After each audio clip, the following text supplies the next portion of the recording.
अभी एनडीए के एग्जाम में भी पिछले साल यूपीएससी ने इन प्लान से क्वेश्चन पूछे थे।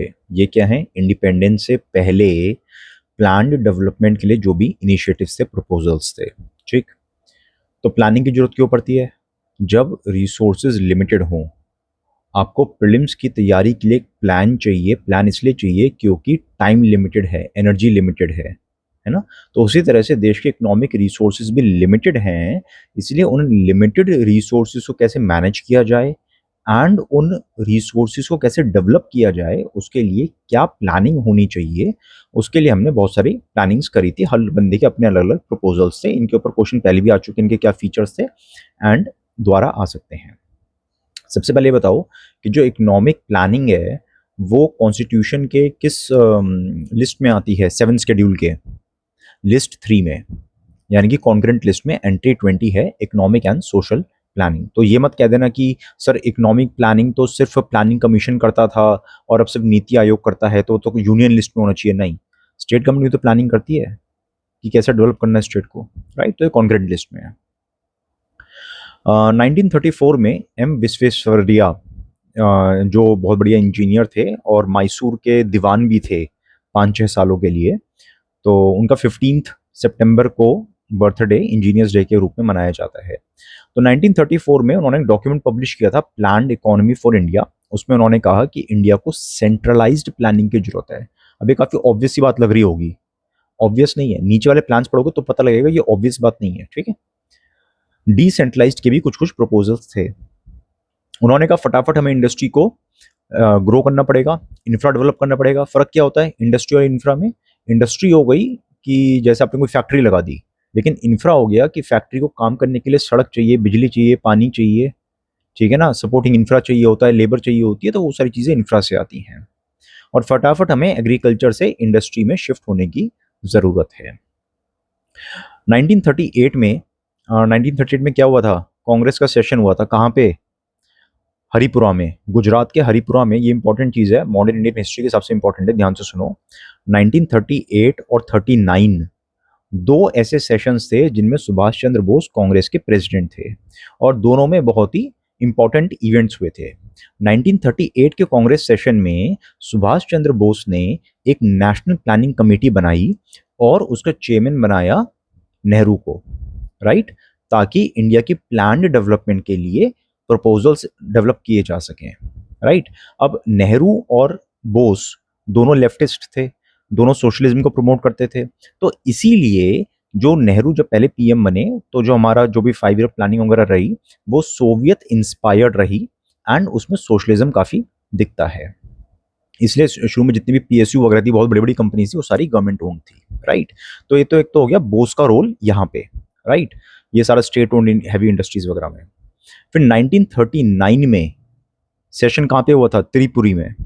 त्रिपुरी में भी बोस प्रेसिडेंट थे कांग्रेस के, लेकिन उन्होंने बाद में रिजाइन कर दिया था। क्यों?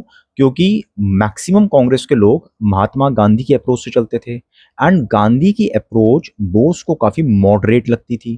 तो इसलिए 1939 में क्या नया काम हुआ? 38 में तो प्लानिंग कमेटी बन गई, 39 में बना फॉरवर्ड ब्लॉक, ताकि कांग्रेस के अंदर लेफ्ट विंग को और मजबूत किया जा सके, उन्हें कंसोलिडेट किया जा सके।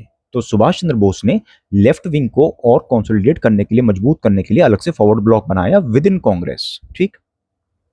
बाद में इस फॉरवर्ड ब्लॉक ने आजाद हिंद फौज की फॉर्मेशन में भी काफी अच्छा रोल निभाया था, ठीक।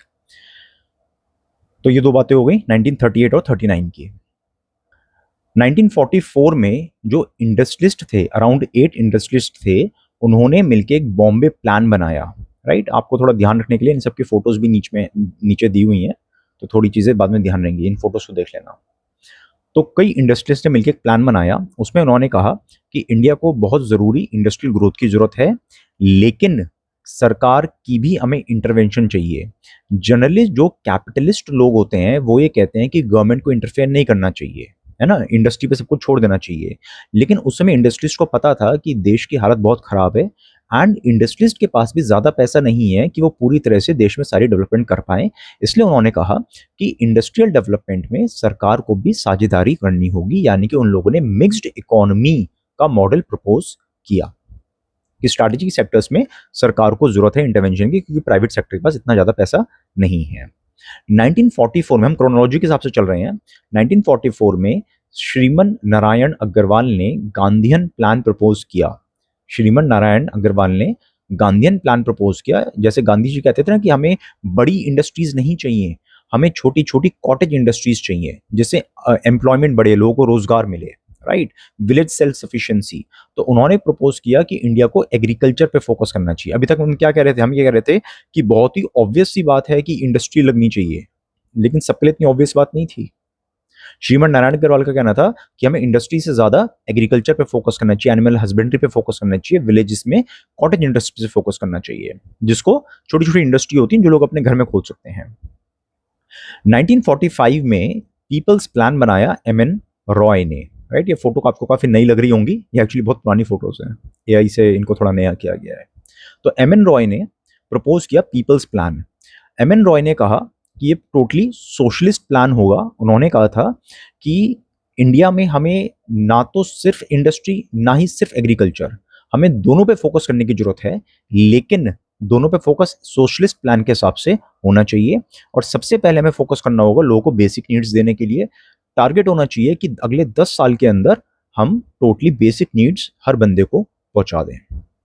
वॉर लेवल पे पहले सब लोगों को बेसिक नीड आ जाएगी, उसके बाद फिर आप डेवलपमेंट कर सकते हो। 1950 में सर्वोदय प्लान दिया था जयप्रकाश नारायण ने, जिन्होंने बाद में एंटी इंदिरा गांधी प्रोटेस्ट काफी बड़े स्केल पे लॉन्च करे थे, एंड जिससे फाइनली इंदिरा गांधी सरकार ने इमरजेंसी लगाई और फिर सरकार गिर भी गई थी, ठीक है। तो जयप्रकाश नारायण एक गांधीयन थे, उन्होंने भी ये जो श्रीमन नारायण अग्रवाल का जो प्लान था, राइट, उसी तरह से उन्होंने प्लान प्रपोज किया। उन्होंने भी यही कहा था कि विलेज सेल्फ सफिशिएंसी होनी चाहिए, ग्राम स्वराज होना चाहिए, लैंड रिफॉर्म्स होने चाहिए, यानी कि भूदान और Gramdan movement. So he was pretty much inspired by Gandhi and Vinoba Bhave, ठीक। तो इस प्लान में अगर विनोबा भावे का नाम आ जाए तो आप उसको भी टिक मार्क कर सकते हो मेरे ख्याल से, ठीक है ना। मेनली तो जेपी का ये प्लान था, but he was inspired by Gandhi and Vinoba Bhave both, ठीक है। तो आप थोड़ा फोटो को देख के एक बार दोबारा पढ़ो इस चीज को, तो थोड़ा सा और क्लैरिटी मिल जाएगी। तो यहाँ पे आपने एक चीज नोटिस करी कि बेसिकली दो ग्रुप में आप इसको डिवाइड कर सकते हो। एक वो ग्रुप था जो इंडस्ट्रियलाइजेशन की फेवर में था, एंड वो बाकी दूसरा ग्रुप था जो कहता था कि हमें विलेजेस पे फोकस करना चाहिए, कॉटेज इंडस्ट्रीज पे फोकस होना चाहिए हमारा। तो जब देश आज़ाद हो रहा था उस टाइम देश के सामने बहुत बड़ी चुनौतियां थी। गरीबी, आज तो हमें लगता है थोड़ी थोड़ी जगहों पे गरीबी है, उसमें उल्टा था, उस समय हर जगह गरीबी थी, क्योंकि अंग्रेज हमें कॉन्टिन्यूसली 200 साल से लूट रहे थे। तो हर जगह गरीबी थी, wide spread poverty, illiteracy, computers थे नहीं, ठीक है, पढ़ाई कैसे करोगे, बहुत ही लिमिटेड रिसोर्सेज थे, इतना इजी एक्सेस नहीं था, एंड सीवियर फूड शॉर्टेजेस, मतलब जब खाने कोई नहीं था तो बाकी डेवलपमेंट तो भूल ही जाओ। ऐसे केस में सरकार को इंडस्ट्री लगानी थी, लेकिन इंडस्ट्रियल बेस काफी वीक था। आपको अगर आज कोई इंडस्ट्री लगानी है तो आपको उसके लिए रॉ मटेरियल चाहिए, बट रॉ मटेरियल्स ही नहीं थे, उनकी एक्सट्रैक्शन कैसे होगी, प्रोसेसिंग कैसे होगी, वो इंडस्ट्रियल बेस ही बहुत मजबूत था, राइट। प्राइवेट सेक्टर के पास बहुत ज्यादा कैपिटल नहीं थे इन्वेस्टमेंट के लिए, इसीलिए उन्होंने कहा था कि हमें मिक्स्ड इकोनॉमी का मॉडल चाहिए। ऊपर हमने बताया था ना यहाँ पे कि इंडस्ट्रियलिस्ट ने कहा था कि हमें मिक्स्ड इकोनॉमी का मॉडल चाहिए, जिसमें सरकार को भी आना पड़ेगा। मिक्स्ड इकोनॉमी में क्या होता है कि सरकार और प्राइवेट सेक्टर दोनों मिलकर डेवलपमेंट करते हैं। Infrastructure build for exploitation. India में इंफ्रा तो आप कहोगे सर ब्रिटिशर्स ने रेलवेज बनाई थी, हाँ बनाई थी, लेकिन वो रेलवे कहाँ जाती थी, गांव से शहर की तरफ जाती थी? नहीं, वो जाती थी गांव से पोर्ट्स की तरफ, रिसोर्सेज को एक्सप्लॉइट करने के लिए, मार्केट्स को रीच करने के लिए। उनका मकसद ये नहीं था कि यहाँ पे लोगों को परेशानी हो रही है, अगर हम यहाँ पे रेलवे लाइन बिछा देंगे, सड़क बना देंगे तो लोगों का भला हो जाएगा। नहीं, वो कहते थे अगर यहाँ पे रिसोर्सेज हैं तो उनको एक्सप्लॉइट करने के लिए सड़क रेल बनाओ, अगर रिसोर्सेज नहीं है तो उन्हें मरने दो, as simple as that, right. तो इंफ्रा उस हिसाब से डेवलप था। Polarisation forces in already divided society. अब लोगों को कभी देश आजाद हो गया तो चलो अब मिलके देश बनाते हैं, वो कहते हैं नहीं भाई, एक सिंपल सी बात है, 1947 को जैसी घंटी बजी तो क्या आपको लगता है कि जिन फोर्सेस की वजह से देश टूटा था वो फोर्सेस एकदम से चेंज हो गए, गायब हो गए, हवा में उड़ गए? नहीं, वो तो तब भी देश के अंदर थे, आज भी देश के अंदर है। तो लोगों की जो मेंटेलिटी है लड़ने की, किस बेसिस पे? Religion, region, class, caste, gender, हर चीज पे जहां मौका मिले लड़ बैठो। तो वो सारी चीजें तो बिल्कुल सेम थी ना। जो लोगों की मेंटेलिटी है, अगर किसी बंदे को किसी में विश्वास है कि ये ऊंच नीच और भेदभाव में, वो विश्वास तो वैसे ही रहेगा। जस्ट बिकॉज आपका लीडर ब्रिटिशर नहीं है, इंडियन हो गया है, तो क्या आपके ये जो बिलीफ सिस्टम है कि भेदभाव करना चाहिए, क्या वो बिलीफ सिस्टम चेंज हो जाएगा क्योंकि देश का नेता चेंज हो गया? नहीं, लोग तो वही रहेंगे, राइट? तो सोसाइटी को आगे लेके चलना ये भी एक दिक्कत थी। तो इन परिस्थितियों में प्लानिंग कमीशन का गठन हुआ, राइट? मार्च 15, डेट इंपॉर्टेंट है, मार्च 15 1950 को गवर्नमेंट रेजोल्यूशन के द्वारा प्लानिंग कमीशन बनाया गया। ये ना तो कॉन्स्टिट्यूशनल बॉडी थी, ना ही स्टैट्यूटरी बॉडी, क्योंकि इसे गवर्नमेंट के एक रेजोल्यूशन के थ्रू बनाया गया। ये एक एग्जीक्यूटिव बॉडी थी जो डायरेक्टली प्रधानमंत्री को रिपोर्ट करती थी। प्रधानमंत्री was the head of the planning commission. ये सिर्फ एक कंसल्टेशन के लिए थी, ऐसा नहीं है कि इसके पास मैंडेट थी, किसी को भी कोई भी इंस्ट्रक्शन दे सकती है, रॉब जमा सकती है, ऐसी बात नहीं है। इसका काम था सरकार को एडवाइस करना। ये एक एक्सपर्ट बॉडी थी, राइट? एंड जो भी पॉवर्टी एस्टिमेशन वगैरह होता था उसमें भी इसका अहम रोल रहता था। It was a nodal agency, चाहे वो सेंट्रल लेवल पे अलग अलग स्टेट्स में कहीं पे भी पॉवर्टी नापनी है, क्या क्राइटेरिया होना चाहिए, हमारी पॉलिसीज काम कर रही हैं या नहीं कर रही हैं, राइट? उन सब चीज़ों का काम प्लानिंग कमीशन करता था। तो एक्स ऑफिशियल चेयरमैन होता था प्राइम मिनिस्टर। हम सब ये सब चीज़ें क्यों पढ़ रहे हैं? प्लानिंग कमीशन तो है नहीं अब, तो क्या जरूरत है पढ़ने की? ये करंट अफेयर नहीं है ना, ये हिस्ट्री है। Planning commission is a part of history, इसलिए 2023-24 में भी इसके ऊपर खूब क्वेश्चंस आए हैं, प्लानिंग कमीशन के ऊपर, 5 ईयर प्लान्स के ऊपर, because it's a part of history. ये कोई करंट अफेयर नहीं है कि सर पहले बॉडी थी उसका नाम चेंज हो गया तो हम नई बॉडी पढ़ेंगे, पुरानी बॉडी नहीं पढ़ेंगे। It is not current affair, it is part of modern Indian history and post independence history basically. Deputy chairman के पास यूनियन कैबिनेट मिनिस्टर जैसी ही रैंक होती थी। पहले डिप्टी चेयरमैन थे गुलजारी लाल नंदा। देखो, प्रैक्टिकल पर्पस के लिए तो डिप्टी चेयरमैन ही सब कुछ है ना, पीएम तो एक नॉमिनल हेड की तरह कह लो जैसे आप। तो फर्स्ट डिप्टी चेयरमैन थे गुलजारी लाल नंदा, और आखिरी डिप्टी चेयरमैन थे मोंटेक सिंह अहलूवालिया। और कुछ डिप्टी चेयरमैन्स के एक से ज़्यादा भी टेन्योर्स रहे हैं, जैसे मोंटेक सिंह अहलूवालिया लगातार पूरे 10 साल के लिए कॉन्टिन्यूसली रहे थे। 3 ऐसे डिप्टी चेयरमैन थे प्लानिंग कमीशन के जो बाद में प्रधानमंत्री बने। एक तो गुलजारी लाल नंदा, फिर पीवी नरसिम्हा राव एंड मनमोहन सिंह। ठीक, तो ये 3 लोग थे जो प्लानिंग कमीशन के डिप्टी चेयरमैन भी थे और बाद में कभी ये प्रधानमंत्री भी बने थे। एक डिप्टी चेयरमैन ऐसे थे जो बाद में प्रेसिडेंट ऑफ इंडिया बने थे, प्रणब मुखर्जी। और कोई भी विमेन कभी डिप्टी चेयरमैन नहीं बनी। ये 2 क्वेश्चंस हैं, आपको खुद प्रैक्टिस करने होंगे, राइट? होमवर्क है, कल मैं इसको पढ़ाऊंगा। अगली क्लास में हम इसको को ध्यान से देखेंगे। अगेन ये क्वेश्चंस बहुत इंपॉर्टेंट, आपको बड़े ऑब्वियस लग रहे होंगे, बट इसको थोड़ा सा डिस्कस करेंगे। हम ये जानेंगे कि योजना से नाम चेंज करके नीति क्यों रखा गया। योजना और नीति में क्या फर्क होता है? बहुत फर्क होता है। एक छोटा सा इंटरेस्टिंग एग्जाम्पल दूं आपको। अगर मैं आपको डे बाय डे प्लान दे दूं कि एग्जैक्टली इस दिन इतने बजे ये क्लासेस आएंगी, इस तारीख तक हम इतना सिलेबस कंप्लीट कर लेंगे, अगर मैं ऐसे प्रॉपर हार्ड टाइम टेबल आपको दे दूं, तो वो क्या है? वो प्लान है, स्टडी प्लान है, योजना है। प्रॉब्लम क्या होती है योजना देने में कि उसको फॉलो करना पड़ता है, ठीक है? तो उसका बेटर ऑल्टरनेटिव क्या होता है जो मेरे ऐसे आलसी लोग करते हैं? वो योजना की जगह नीति बनाते हैं। क्या फर्क हुआ? नीति मीन्स पॉलिसी।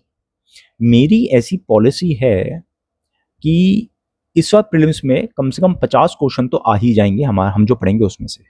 That's it. ठीक, मेरी ये पॉलिसी है कि मैं बहुत क्लैरिटी से आपको चीज़ें पढ़ाऊंगा। मेरी ये पॉलिसी है कि मैं बहुत बढ़िया से चीज़ें पढ़ाऊंगा। आप देख रहे हो मैं बातों को गोलमोल कर रहा हूँ। मैं कुछ ऐसी चीज़ें बोल रहा हूँ जिनको आप प्रॉपरली मेजर नहीं कर सकते। अगर मैं प्लान दूंगा, टाइम टेबल दूंगा, आप उसको मेजर कर सकते हो, मेरी प्रोग्रेस मेजर कर सकते हो, लेकिन मैं नीति बना के छोड़ दूंगा, उसको प्रॉपरली मेजर नहीं कर पाओगे। तो ये बहुत बड़ा फर्क है जो आपको अगली क्लास में जब इन दोनों का हम पढ़ेंगे क्लियर हो जाएगा। क्योंकि पहले हम 5 ईयर प्लान बनाते थे, लेकिन नीति आयोग ने 5 ईयर प्लान को किस चीज से रिप्लेस किया है, अगर आप वो चीज जान लोगे तो स्टोरी काफी क्लियर हो जाएगी। अच्छा, प्लानिंग कमीशन और एनडीसी में क्या रिलेशन था? क्योंकि प्लानिंग कमीशन बनाने के 2 साल बाद सरकार ने एनडीसी बना दिया, तो दोनों में क्या रिलेशन था और ये एक दूसरे के लिए क्यों जरूरी थे? इसलिए आपने देखा होगा कि पीसी तो खत्म हुआ, साथ में एनडीसी भी खत्म हो गया, राइट? और 5 ईयर प्लान्स के बारे में जो क्वेश्चंस अभी आ रहे हैं आजकल भी, तो वो किस तरह के क्वेश्चंस आ रहे हैं, उसके लिए क्या क्या चीजें पढ़नी है, वो सब अगली क्लास में देखेंगे। ये छोटी सी क्लास थी, अगली क्लास आएगी 3B with in next 2 days।